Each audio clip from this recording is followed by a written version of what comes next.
من فادی ڕزگار عوسمان قوتابی نزان کۆسۆرانە بەشی ئەندازیاری ڕۆبۆتیک و میکانترۆنیکس ئەوڕۆکە لە پێشانگای کاردا بەشدار بن بە نیشاندانی براندەکەم کە ویش بریتیە لە براندی دوینۆتێک کە تایبەتە بە فرۆشتنی پارچە ئەلکترۆنیە بە تایبەتی ئەردوینۆ کە بۆ یەکەم جارە لە کوردستاندا براندێک دروست بکرێتن بۆ فرۆشتنی پارچە ئەلکترۆنیە بە زەمانیش واتە گەرنتی دەدێتن لەگە هەر پارچەیەک. تا ڕادێکی زۆر گرنگە بە تایبەتی کە پارەکەش بە هەمان شێوە لەو پێشانگایە بەشدار بووم بە پیشاندانی شتێکی تر کە کارێکی ترم بوو بەو ڕێگا زیاتر و زیاتر توانم بەناوبانگ بووم لەناو کوردستاندا.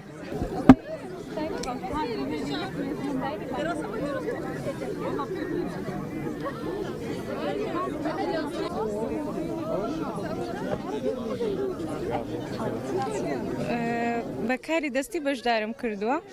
مەدالای موبایل دروست دەکەین بازن و ملوانکە و زیاتر ئافرەتانەیە و ئیشەڵڵە بۆ پیاوانیش دروستیەکەین لە مۆدا و هەبوونی ئەو پێشانگەیانە زۆر باشە بۆ قوتابیان هەم بۆ پێشاندانی و هونەر و کارەکانیان هەم لە ڕووی مادیەوەش سوودێکی زۆری پێگەیاندون بەڕاستی گرنگە قوتابیان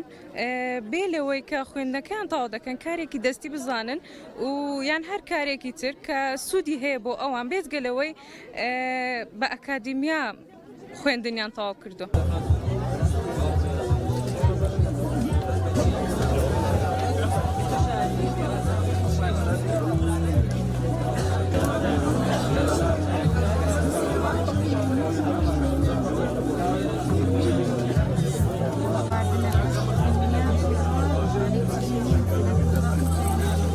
من بە خواردن و شیرینی بەشداریم کردیا قوتابی زانکۆی سۆرانم خوانەکە دۆڵمەیە بەلای باکوور داڕوە پێکاتەکانی بەلکەمە و سڵق هەتا هەنارمان تێکردیا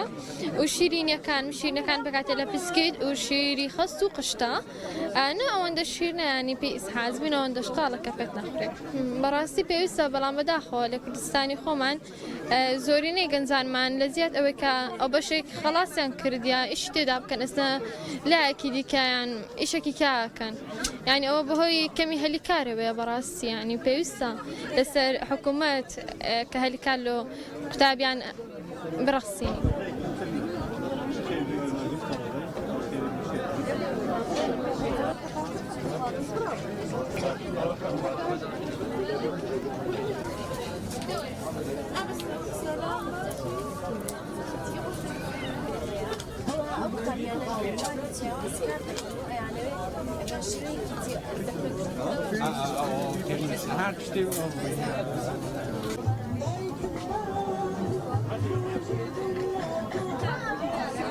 پرۆژەکانمان لایەنی ژمێریارین چکۆم بەشی ژمێریارینە قۆناغی دوونە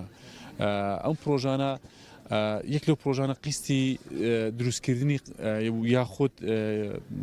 دانانی وەرگرتنی قیست چۆن قیستی یەکەم و قیستی دووەم یاخود قیستی سێم دیاری دەکاتن بۆ من ئەو قوتابیانی کە قیستی یەکەمیان هینایە دیاری بکاتن لەو فاکەڵتیە یاخود لەو قسمە و پرۆژێشکمان هەیە لیستی موچەیە لیستی موچە دیاری دەکاتن ئەو فەرمانبەرانێکەوە لیستی موچەیان تەنزیم دەکاتن و ڕێکی دەکاتن یەک لە پرۆژێشکەشمان هەیە لایەنی ژمێریاری فارمای دیاری دەکاتن مەسەلەن سەیدەلیە چۆن با بڵێن ژمێریا دارایی یاخود ژمێریاری ئەو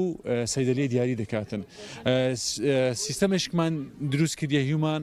ریسۆرسە هیومان ریسۆرس ئەمەش مەنێجمنتی دارایی ئەو شوێنەی دیاری دەکاتن بەو چوار پرۆژەیە بەشداریمان کردیەکەوە قۆناغی دوونە قۆناغی دووی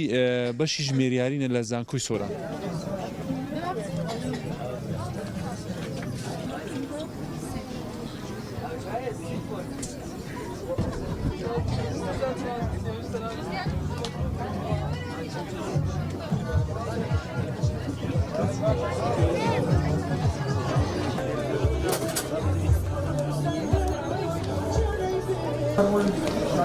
Hadi bakayım.